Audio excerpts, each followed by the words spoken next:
d'habitude, elle rentre de l'école, elle fait la sieste et... Ah merde, je l'avais oublié celui-là.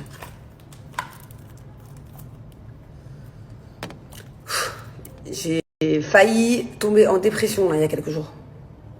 Bon, je vous explique du coup l'histoire de ce test qui du coup heureusement n'est pas ouvert. Alors je vous dis heureusement, pourtant je suis pas contre avoir peut-être un troisième enfant plus tard. Mais là j'ai failli faire la dépression, une bonne dépression de ma vie. J'étais en crise d'angoisse, je vous l'ai pas dit, mais ça allait pas très bien là. Vous savez ce qui m'est arrivé il y a 3 jours, quand j'avais le ventre hyper gonflé parce que j'étais constipée de fou, que j'ai failli faire une occlusion intestinale ou je sais pas quoi là. En fait, après, donc du coup, ça allait mieux, j'avais le ventre tout plat. Bon, vous avez suivi cette histoire, quelques heures après, c'est passé du tout au rien. D'un seul coup, plus de ventre du tout et tout, donc trop bien. Et en fait, vous m'avez tellement écrit t'es enceinte, t'es peut-être enceinte, que je pense que c'est mental. Ça m'a, mais non, je peux pas rentrer enceinte, je suis pas enceinte, c'est pas possible, c'est physiquement pas possible, enfin voilà, c'est pas possible.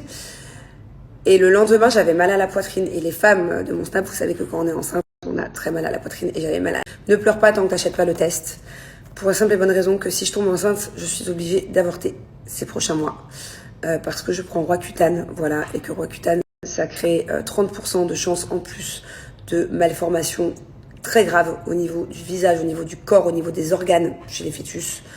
Et que tu peux pas garder un enfant, en fait, si tu tombes enceinte sur Roaccutane. C'est d'ailleurs pour ça que tu es obligé de faire des analyses tous les mois, des prises de sang. C'est un traitement qui est très suivi. Et du coup, dans ma tête, je sais pas pourquoi, je me suis fait tout un film, j'avais mal au sein, comme quand j'étais enceinte, que je devais avorter. J'étais pas bien. Enfin, je veux dire, si un jour je tombe enceinte et que je dois avorter de mon mari alors que j'ai des enfants, et je supporterai pas. Voilà. Le fait de me dire que c'est un frère ou sœur de Thiago ou Angelina que je dois enlever parce que je peux pas à cause d'un traitement le garder, ça me fendrait le cœur et du coup je me suis envisagé ça dans la tête pendant 24 heures, le temps que j'achète le test.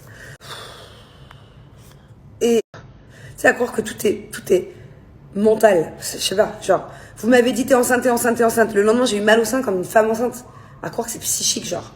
Je me dis faut que je fasse un test, je suis pas bien, donc du coup, ça sert à rien que je l'ouvre. Voilà, je le garderai pour dans 6 mois, j'espère, quand j'arrêterai mon traitement et peut-être qu'on est en train de réfléchir à un bébé 3. Mais en tout cas, là, c'est sûr que c'est pendant le traitement Roaccutane et les 3 mois qui suivent, je ne peux absolument pas tomber enceinte. Sinon, je n'aurai pas le choix que d'avorter. Et donc, du coup,